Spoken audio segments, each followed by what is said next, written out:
As the caucuses in Iowa approach, Democrat presidential candidates are seizing on the trouble in Iran to turn their attention to foreign policy. Joe Biden is touting his experience in the Obama administration of drawing red lines that were completely ignored, allowing ISIS to take over an area the size of Ohio, delivering pallets of cash that Iran could use for terrorist purposes, and creating a failed state in Libya, then abandoning our compound in Benghazi so Americans could be killed.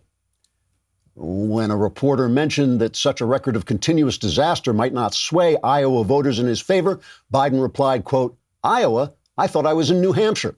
And where are my teeth?" Unquote. Biden did go on to remind reporters that he was vice president when Obama ordered the killing of Osama bin Laden, and though he did oppose that raid, he later corrected his mistake by lying about it and pretending that never happened. Elizabeth Warren said she was qualified to deal with foreign policy because of her experience leading retaliatory horseback raids against the U.S. cavalry after their mistreatment of her people, the Lakota, in the movie Dances with Wolves. Warren says she remembers riding her Palomino through the heavy rifle fire, and while that may not have actually happened to her specifically, she says that any Palomino is a Palomino. Senator Warren was then escorted back to the facility in time for her medication. Bernie Sanders is telling people that he's the best man for the foreign policy job. He says even though he chose the losing side in the Cold War, next time communism is going to really, really work. Just wait and see.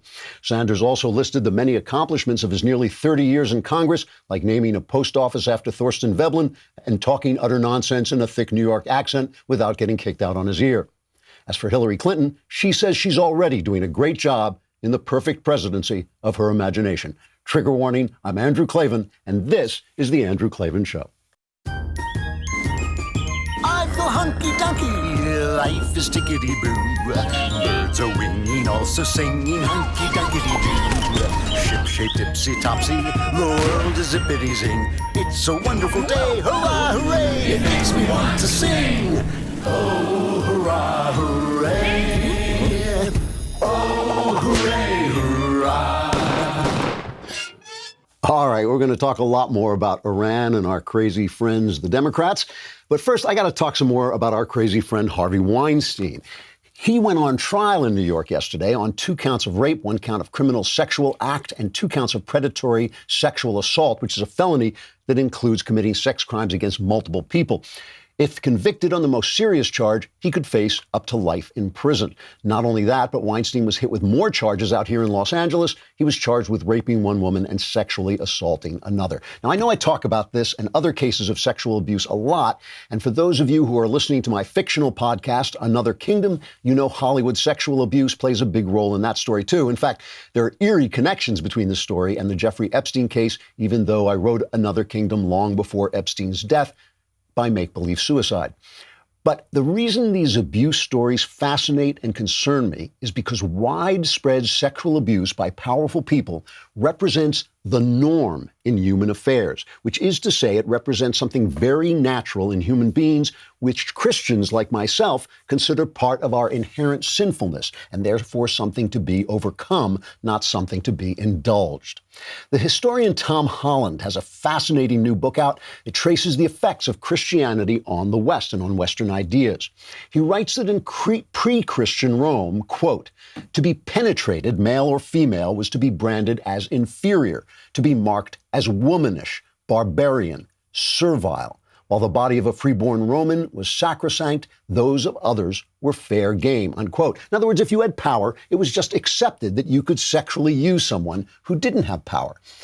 This is essentially the attitude of some monkeys, like the macaques, who show dominance over one another by assuming the male rather than the female position, even if they don't actually have sex. They just hold that position for a moment as a sign of which monkey is in charge. Humans display that sort of monkey mind when we give someone the finger or when we say, screw you. The monkey mind also survives in the sort of rough sex fantasies that made 50 Shades of Grey one of the best-selling novels of all time. It's sex seen as an act of aggression and domination. That's a normal part of the fallen human mind. It was Christianity, with its revolutionary idea that all Christians, rich and poor, powerful and powerless, women and men, were part of the body of Christ, that slowly began to move the human mind toward the idea that everyone had rights. Yes, even women had rights, and that being a woman did not make you inferior at all, but in fact gave you a sacred role in sharing God's ongoing work of human creation. The Virgin Mary, of course, would be the prime example. Now, obviously, this is not to say that powerful Christians don't abuse people. Of course they do. They're people, and hypocrisy is universal. It's simply to say that the idea that we shouldn't abuse the less powerful is part of our spiritual inheritance. It's not the natural state of mankind. Now, recently, as a lot of people have noticed, our intellectuals and elites have attempted to create a post-Christian world by replacing Christianity with leftism. Leftism attempts to make spiritual ideas material. That was part of Karl Marx's original idea. He said so himself. So instead of equal spiritual worth as children of God, which would be a Christian idea, we're supposed to have equal money, equal places in society. That's the leftist idea. Instead of confessions of sin that help us rise above our fallen nature, we deny that sin exists and force people instead to confess if they say it does exist. It's Christian non-judgmentalism stripped of its sense of spiritual evil.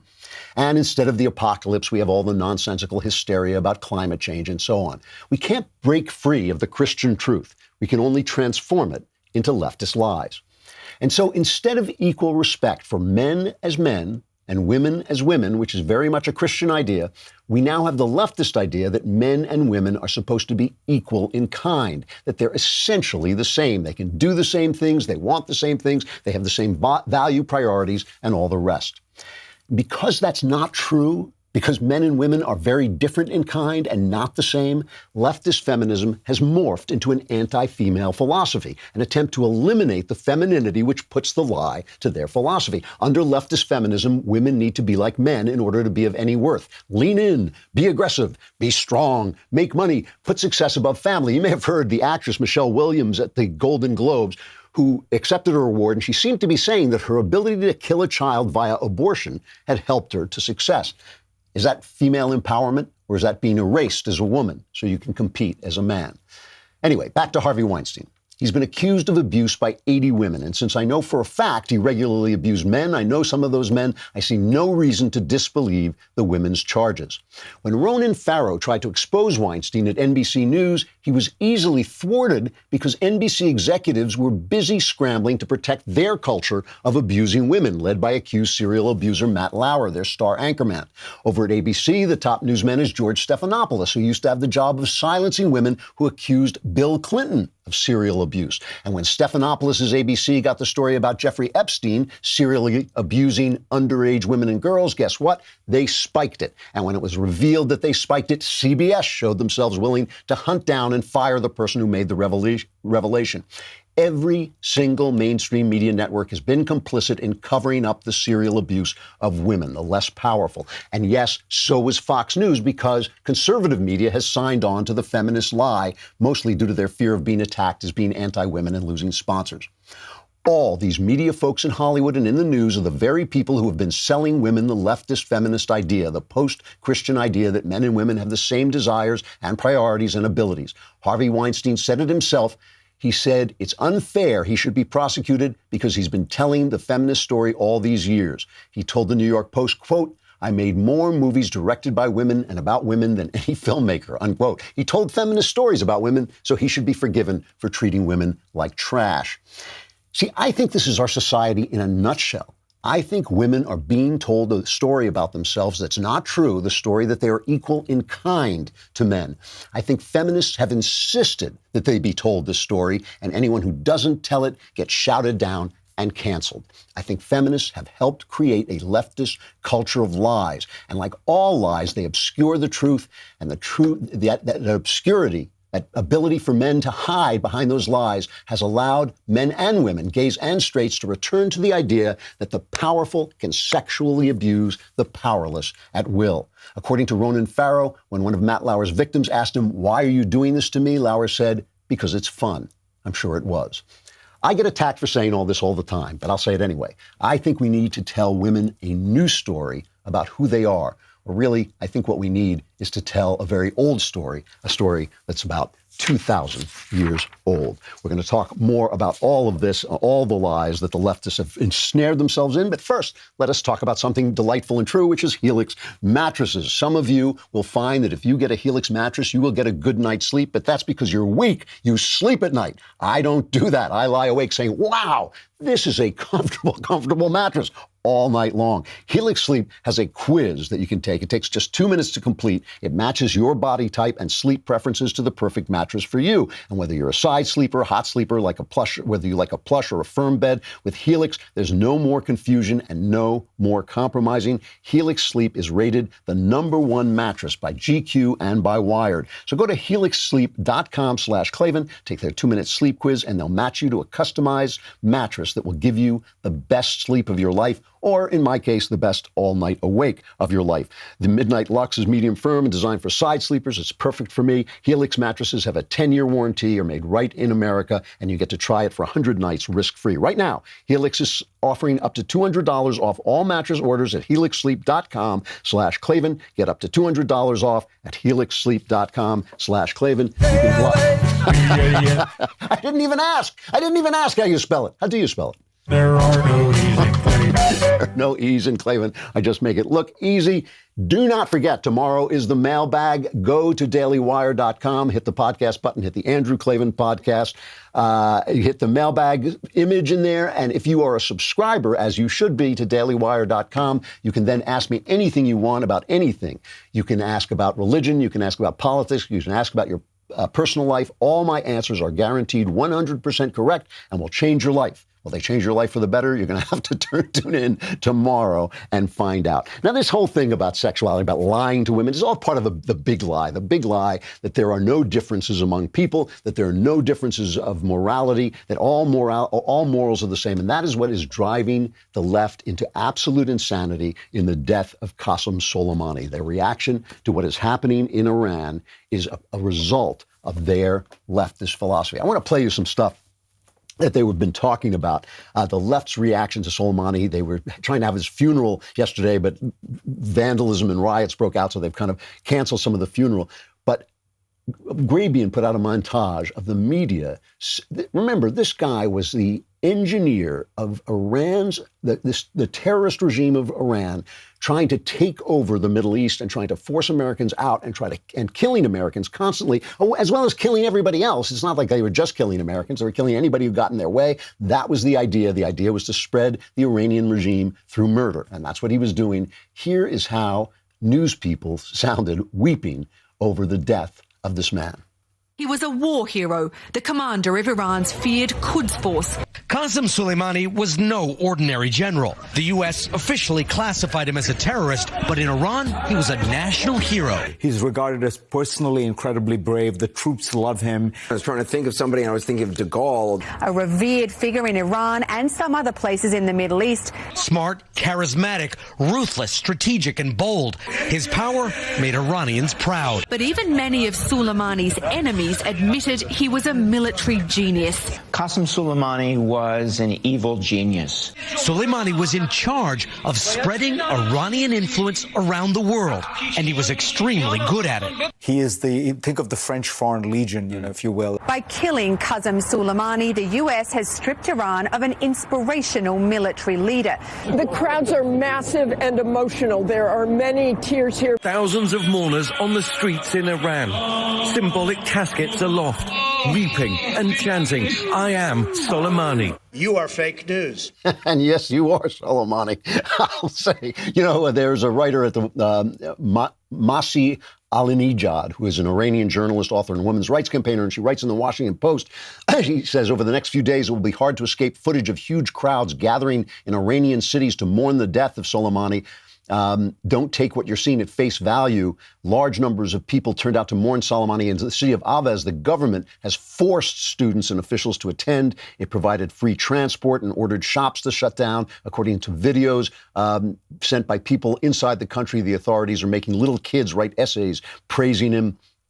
This past November, thousands of Iranians took to the street across the country to protest against the regime, and more than 1,500 people were killed by security forces who were taken by surprise by the ferocity of the protest. So Our ignorant press, they just channel this stuff. And we'll talk more about the ignorance of the press in a moment when we're talking about Obama's responsibility for what happened in Iran.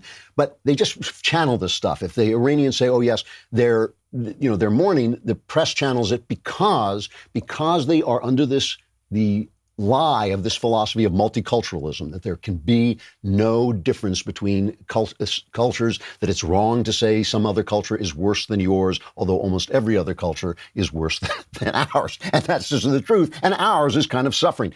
But if you want to hear, so that's just the tip end of leftism, right? It's just the edges of leftism that you get from the media. Let's listen to some real leftism. Michael Moore, this is an unbelievable cut, and I haven't heard it played anywhere else. Michael Moore put out, he has a podcast, and he put out an emergency podcast basically appealing to the leaders of Iran. And for 20 minutes, he apologizes to Iran for all the evil things we have done to them. And he appeals to them saying, please, please, please don't respond to us. Even though we're evil, please don't respond. I just want you to listen to a little bit of this so you really know, because this is really what the left thinks.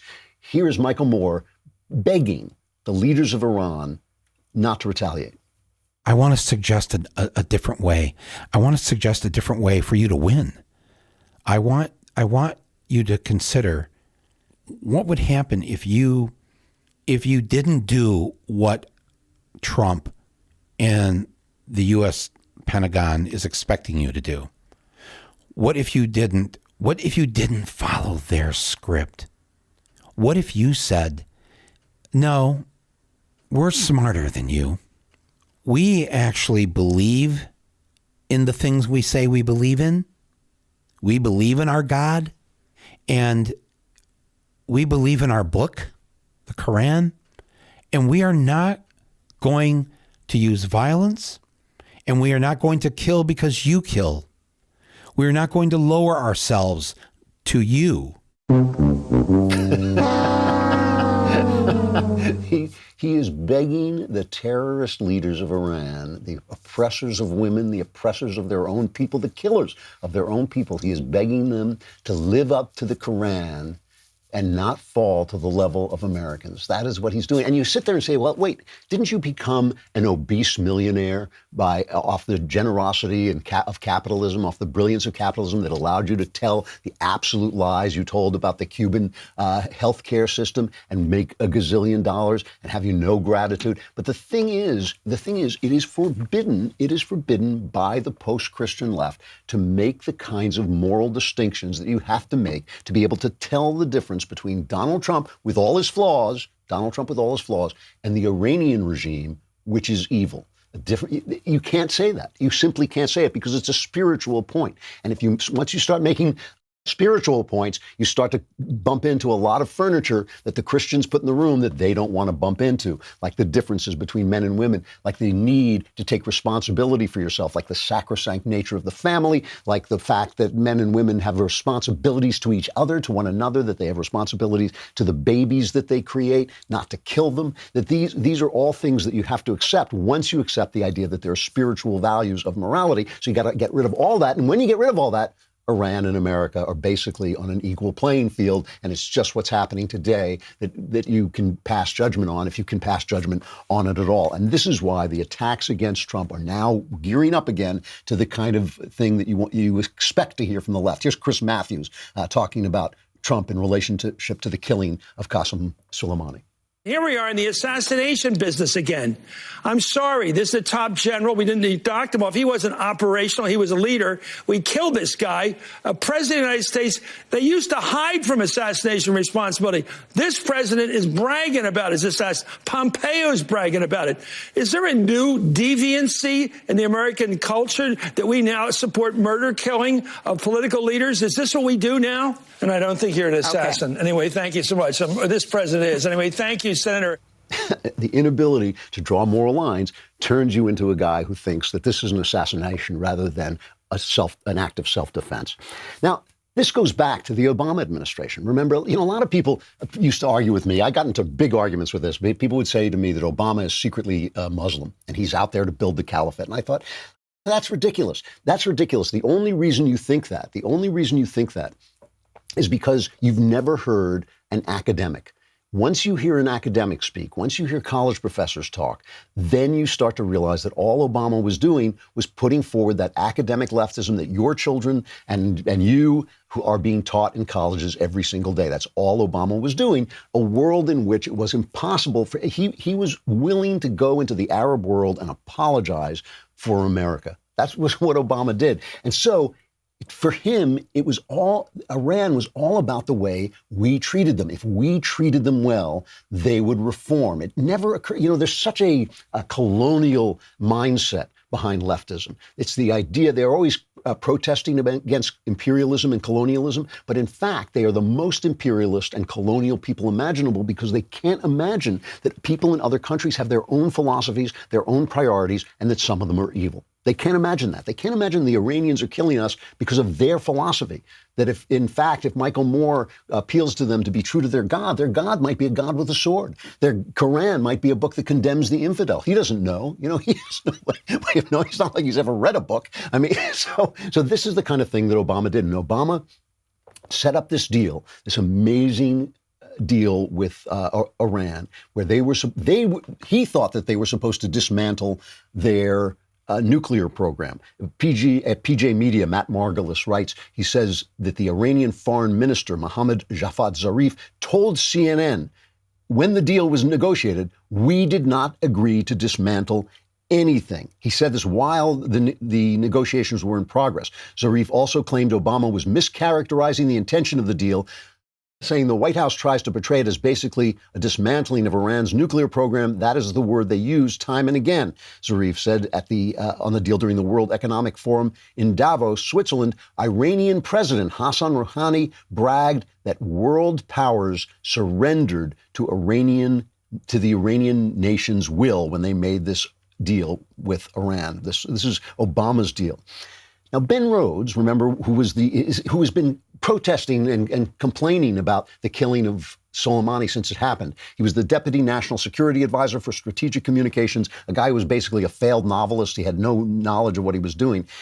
The New York Times did an interview with him where he basically told them how stupid they were, and they laughed together about it. Yes, we're idiots. It's great. This is what they wrote about Rhodes. He said his innovative campaign to sell the Iran deal is likely to be a model for how future administrations explain foreign policy to Congress and the public. The way in which most Americans have heard the story of the Iran deal presented that the Obama administration began seriously engaging with Iranian officials in 2013 in order to take advantage of a new political reality in Iran, which came about because of elections that brought moderates to power in that country, was largely manufactured for the purpose of selling the deal. In other words, Ben Rhodes organized a campaign where they told the press, oh, now there are moderates, so now we can make a deal. But in fact, Obama had wanted this deal since 2012. As far back as 2012, he had been trying to negotiate this deal. So it had nothing to do with the regime, which, of course, is no moderate regime at all. And this is what Ben Rhodes told the New York Times. He said, most of the outlets are reporting on world events from Washington. The average reporter we talk to is 27 years old, and their only reporting experience consists of being around political campaigns. That's a sea change. They literally know nothing. So if you want to see this is cut number 7. Here is how the deal, this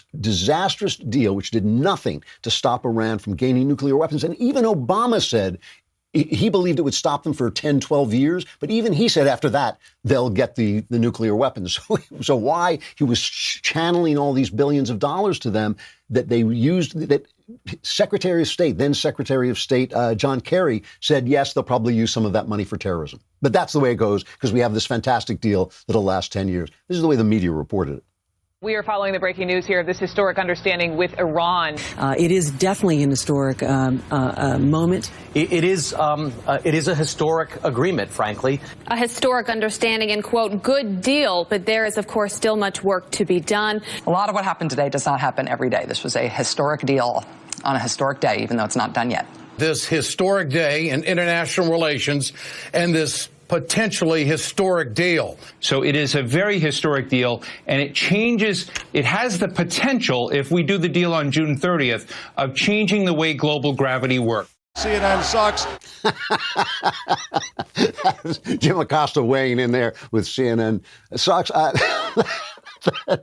So did you get the feeling that the deal was historic? And did you get the feeling, because I love the way the press uses the term historic, because they can't trace it back to you. It's like got full deniability. If you go back and said, oh, you touted this horrible deal, they said, well, we just said it was historic. That doesn't say it's good, right? But they use the word, and you know what they are doing is praising it. You could see, if you were watching this, not just listening to it, you could see the smiles on their faces, the little smug smiles of victory that we had made this deal with Iran. So now, when Trump fights back, when Trump says, no, we're not going to let you bust into we're not going to let you kill our people. We're not going to let you bust into our Baghdad compound. We're going to fight back, and it's going to make you hurt. And the top people are going to have to worry about that. This then the left sees as absolute chaos. If we are not appeasing our enemies, who after all are no worse than ourselves, right? It's multiculturalism. There's no moral boundaries. So they're no worse than ourselves. But if we're not appeasing them, then we are starting war. And here is Bernie Sanders reacting to this, cut 12. Once you start this business of a major country saying, hey, we have the right to assassinate, then you're unleashing international anarchy. And I think all that Trump... I'm sorry, go ahead. No, I'll let you finish. Sorry. No. I mean, and all that Trump seems to be doing now is trying to break all kinds of international protocol, denying the foreign minister of Iran to speak before the United Nations, and really basically trying to lead us into another war, which I believe will be a disaster.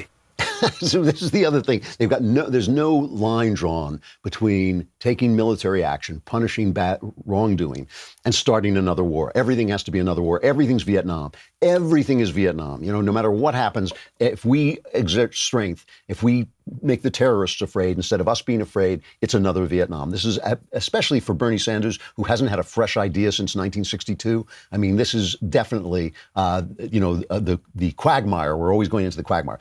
Walter Russell Mead, who is now my current favorite writer on international affairs, he has a weekly column in the Wall Street Journal, and I've called him the new Charles Krauthammer, if there can be such a thing. He got an interview with Mike Pompeo and is trying to understand President Trump. And he says last year's conventional wisdom was that when it came to Iran, President Trump was all bark and no bite. His aversion to war, especially in the Middle East, was so great that his bluster and threats could be disregarded. But last week's U.S. drone strike destroyed the theory, along with Major General Qasem Soleimani.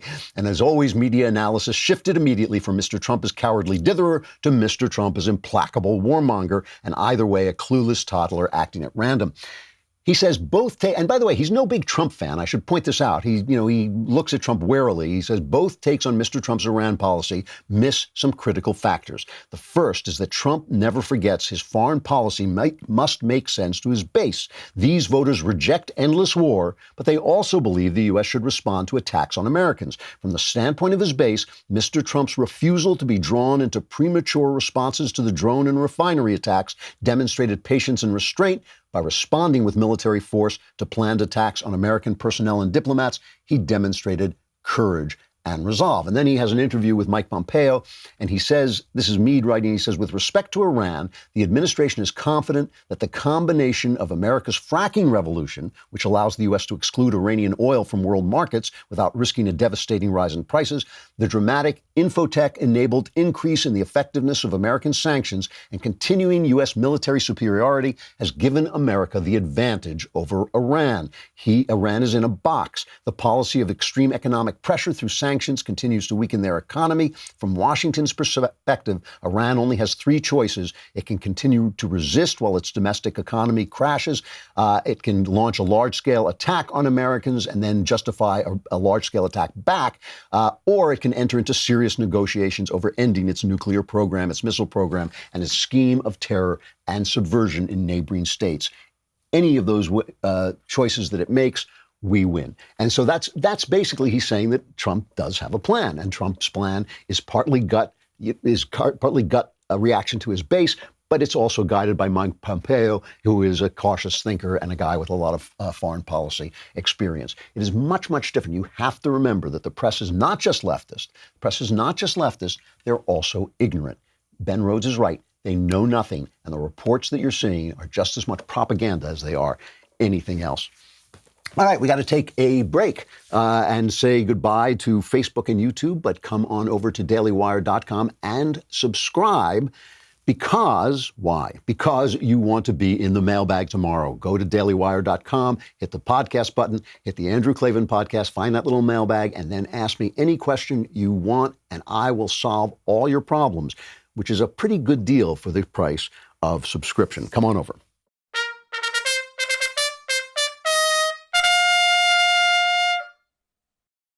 All right, so meanwhile, while the left is mourning the death of dear Soleimani, the way the wind tickled his hair, the smile that wrinkled his nose, the poetry that he read before he murdered us, it's just to be missed. The left is also mourning the destruction of the poor people in Hollywood by Ricky Gervais at the Golden Globes. I mean, there is an amazing reaction to what happened. Now, I played the clips yesterday. I'm not going to play them again, but if you haven't heard or you haven't seen it going around, Gervais got up at this thing and basically said, you work for Apple, you work for Amazon, you work for Disney, and these are people who basically abuse their workers. Apple has used slave workers in China. Amazon is not treating its workers well. Disney is kowtowing to the Chinese tyrants and basically editing its material, even at ABC News, which Disney owns. And so don't get up and make speeches about politics because you're hypocrites. Don't get up and make speeches to people about politics. You can't tell people anything about politics. Get your prize. Thank your agent. Thank your God. Sit down. That's what he said. And then he went on to make fun of them. And it was really quite amazing. Now, my friend Alfonso Rachel, whom I love, is Zoe. He put out a video saying conservatives are going nuts for Ricky Gervais, but why should we suddenly care what Hollywood people are saying? We don't usually care.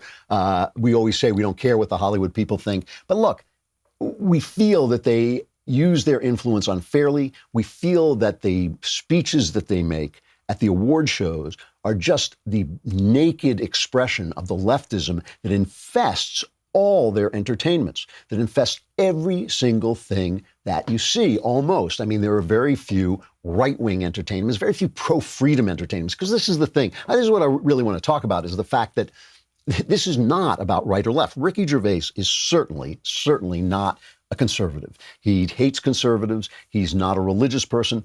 I happen to like him because he actually owns property near me, and he allows me to clip off the tops of his trees so I can have a better view of LA, which I've always appreciated. So he's a good neighbor. But he's not a conservative. And he is baffled why everybody's attacking him. The LA Times reporter Lorraine Ali gave him a good scolding. She said the Golden Globes mood was already sober thanks to an impeachment, threat of war with Iran, and Australian bushfires. The last thing anyone needed was Ricky Gervais there telling them they sucked. Well, first of all, that's the first thing they needed. That is what Hollywood has needed for a long time and needs every single day. It needs to be slapped in the kisser every single day. These are pompous people who are absolutely privileged, who have a talent for reading lines that other people wrote and pretending to be people that they're not, pretending to be heroic police officers that they're not, pretending to be heroic soldiers that they're not. That's their talent. That's their skill. God love them. I love watching a good actor work. But they have no business lecturing to us. It used to be when actors came to town, you locked up your daughters because they were known to be rapscallions. Today, actors come to town and we give them limousines and put them up in big hotels and listen to their political views. We should still be locking up our daughters, as Harvey Weinstein proved. So he's being attacked, and Gervais goes on and tweets, how the F can teasing huge corporations and the richest, most privileged people in the world be considered right-wing? And the reason he says this is because, like all liberal people, left-wing people, he never hears from conservatives except through left-wing venues, okay? This is an article I wrote a long time ago for the Los Angeles Times. It was called the Rush Limbaugh Challenge. I'm sure you can find it online. I said, you people who hate Rush Limbaugh have never listened to Rush Limbaugh. What you've listened to is excerpts from Rush Limbaugh sent to you by the left to make you hate him. This happens to me all the time. Media Matters does this. They pluck out things. They pluck them out of context. They take jokes and make them sound serious. They do all these things to make people angry, because when you get angry, they can use you as a tool for the political philosophy that will enslave you. So I put forward a challenge. I said, go ahead and just listen to 3 hours of Rush and see if he makes sense, because a lot of times, I mean, that's what changed Andrew Breitbart, brought him over to the right was simply listening to Rush and thinking, hey, this guy actually is making sense. So I challenged them. So the LA Times went out and interviewed a bunch of left-wingers, left-wing big Hollywood players, and got them to respond to my article. And every single one of them quoted excerpts that had been given to them by the left. They actually proved my point. And I had neighbors coming up to me saying, boy, they sure showed you, didn't they? And I said, no, they proved my point. All they did was quote a thing. So all Ricky Gervais knows about conservatives is what he hears from leftists. And he doesn't understand that American conservatism is actually different than European conservatism. It does not have to do with blood and soil, or not only with blood and soil. We're proud of our country. We love our country. But it is a creedal philosophy. That doesn't mean that it is disembodied in space.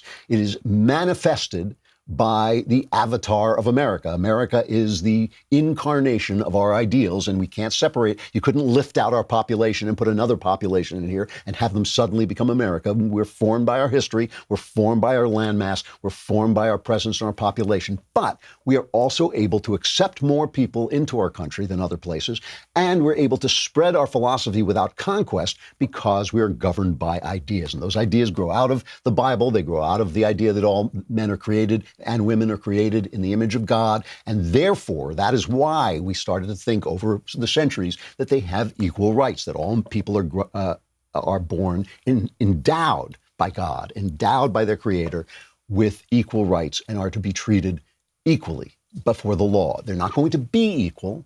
They're not going to be equal. I can't play, basketball like Michael Jordan. I'm not going to be a basketball player. I could stand out and practice for 10,000 hours. I would never have a shot. I have a terrible, terrible basketball shot. I will never have that skill. I'll never have that talent. We're not going to be equal. We're going to be treated equally. That is the idea.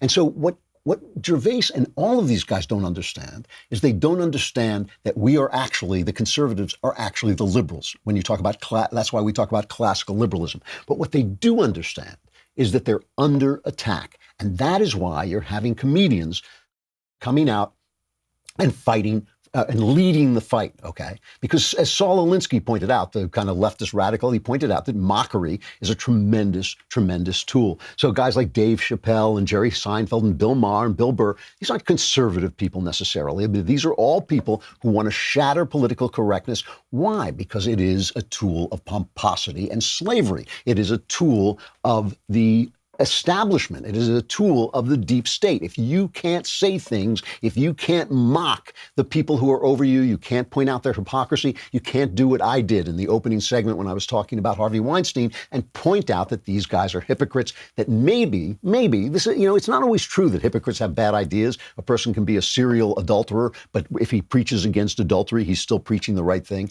But I believe that the feminism that these guys preach and their abuse of women are connected. That's what I believe. But you can't do that if you have to be politically correct, if you're going to be shouted down, if people are going to scream, if people are going to demand that you lose sponsors, that you be taken off social media. You can't do that. And these comedians whose job it is, it is their job to prick pomposity. They can't do it if they can't speak. It's really interesting. The Babylon Bee, which has become the second funniest conservative satire on the internet. I mean, obviously, it's not as funny as our satires here, but the Babylon Bee has become hilarious. They really have. Recently, they basically moved from just doing pure evangelical comedy to doing more broad-based political comedy, and it has been hilarious. And they put out a thing saying that the DNC called for the flag to be waved at half-mast because of the death of Soleimani. And this got like 500,000, it got shared like 500,000 times. And a guy at CNN, let me see if I can find his name. He started complaining, a CNN commentator started to complain that to put this in perspective, this is the same number of engagements the top New York Times and CNN stories on Facebook had over the past week. A lot of people sharing the satirical story on Facebook don't know it's satire. That's not what he's worried about. What he's worried about is they do know it's satire. What he's worried about is he himself, CNN, the CNN perspective, the leftist perspective, is being laughed at. That's what he's worried about. They do not. When they take me seriously, when they take my jokes and put them out there as if they're serious, when they take the Babylon Bee and fact check it, and Snopes goes out and says, well, is this satire true? They don't think it's true. They don't think anybody believes it's true. It's well marked as satire. Everyone reading the Bee knows it's satire. They are afraid that it's satire. That's what they're afraid of. They're afraid they're being laughed at. To not be laughed at is the protection of tyrants. It is. It is the protection of tyrants. The rest of us, we have a sense of humor about ourselves, and we have a sense of humor about them, and that is what destroys the leftist philosophy, because the leftist philosophy makes no moral sense. Let me, as a final reflection, let me go back to talking about something else that I was massively attacked. I'm being massively attacked now for saying the simple truth that women couldn't win a medieval sword fight or be in a medieval war battle with swords. And now people are challenging me to a sword fight, as if what you would be doing in a medieval battle is battling a 65-year-old scribe. But that's not what would be happening. You'd be battling somebody who was equal to yourself, except a man, so stronger and bigger. He'd be as well-trained and as young as you and as good shape, except he'd be a man stronger and bigger. And all you have to do to prove that I'm wrong is mention a single contact sport in which women can compete with men. They can't. The only sport that women can compete with men in is horse riding, maybe dressage, I think. Maybe being a jockey, that would be one, because you're actually competing with the horse, not your bodies. Anyway, the other thing that I was attacked for was my comments about Mr. Rogers, who, by the way, I'm not hostile toward Mr. Rogers. I really I liked what he did for 4-year-old kids. I thought it was a good show for 4-year-old kids. What I was protesting about was the idea in Christianity, and a lot of mainstream Christianity, that manhood was somehow wrong, that you had to put forward this kind of metrosexual idea. And you see this in a lot of churches, that the pastor has to be a softly spoken guy like this. He has to talk like this, no talk, and kind of have these feminine values. And that's what I was protesting, because Jesus wasn't like that at all. He was beating people up in the temple. He was constantly yelling at people. He was tough enough to withstand crucifixion when people threatened him. So anyway, I was commenting about this because when this movie, It's a Beautiful Day in the Neighborhood with Tom Hanks, came out, all the left-wing critics were saying, oh, those were such beautiful days because we had civility and all this. Anyway, I got to see the movie because I got sent the screener, and it was good. It was good. Especially good was Tom Hanks. Here he is singing the Mr. Rogers theme song and doing a performance that only Tom Hanks could have done. It's a beautiful day in this neighborhood, a beautiful day for a neighbor. Would you be mine? Could you be mine? Please won't you be my neighbor? What I love about Tom Hanks is he's like Jimmy Stewart. He's always Tom Hanks. At his best, he's always Tom Hanks. But he can put that persona into all these different people. He's got a range. He can't do anything. Neither could Jimmy Stewart. But what he does brilliantly. And I so prefer him to actors like Joaquin Phoenix, who is a great actor in his way, but has no connection to the audience whatsoever. You can't tell who Joaquin Phoenix is. You don't care about his characters. You might like the story he's in. The Joker, I thought, was a pretty good movie. But you just don't care about that. It's that kind of complete immersion in the part that takes you out of the character. So Hanks plays Mr. Rogers, and they try to convey the fact that he's imperfect, certainly, and that he's a troubled guy. In the article, the Esquire article that the picture is based on, they change it, they fictionalize it, but the Esquire article it's based on, there is a suggestion that perhaps his sexuality is dubious, that we don't know what it is. But in the movie, there is a wonderful scene where his wife says, the reporter says, how can he be like this? How can he be so nice to everybody? And the wife says, it's a practice. It's a practice. This is not the way he is. This is the way he trains himself to be. And that is suggestive of what is troubling our society, and what we started with when we were talking about Harvey Weinstein, is that you cannot just be who you are. You must practice to be what you are meant to be. You have to practice. You have to practice to become the person that God made you to be. And when we talk about the need for God in our politics, because I always think there's a very vague thing, we're talking about not necessarily obeying what this church says or that religion says. We're talking about looking at the person that you're supposed to be, because each and every one of us knows that he is not who he is supposed to be. Every single one of us. Every single one, 100% of people, unless you happen to be a psychopath, we all know that we're not the person that we were meant to be, that we're flawed, that we're scarred, that we're broken, that something is wrong with us. And we want to move toward that person. And that doesn't happen naturally because the natural man, the natural woman is a mess, is full of sin. And that's the thing. So that's the thing I really liked about this movie is it just shows you that this is a control he exercises on himself, and it is a specifically Christian control. He is shown on his knees with a Bible, praying for his friends, and he was a Christian pastor. And so this is an idea that we need to restore, I think, if we're going to restore real liberalism, is the idea that the natural man is a sinful man. The natural order is a sinful order. You have to move toward the spiritual, move toward the person you were meant to be.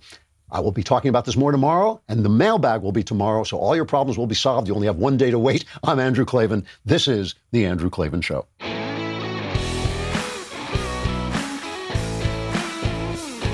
The Andrew Klavan Show is produced by Robert Sterling and directed by Mike Joyner. Executive producer, Jeremy Boring. Senior producer, Jonathan Hay. And our supervising producer is Mathis Glover. Assistant director, Pavel Wydowski. Edited by Adam Sayevitz. Audio mixed by Robin Fenderson. Hair and makeup is by Jesua Alvera. Animations are by Cynthia Angulo. And our production assistant is McKenna Waters. The Andrew Klavan Show is a Daily Wire production. Copyright Daily Wire 2020. On the Matt Walsh Show, we're not just discussing politics. We're talking culture, faith, family, all of the things that are really important to you. So come join the conversation.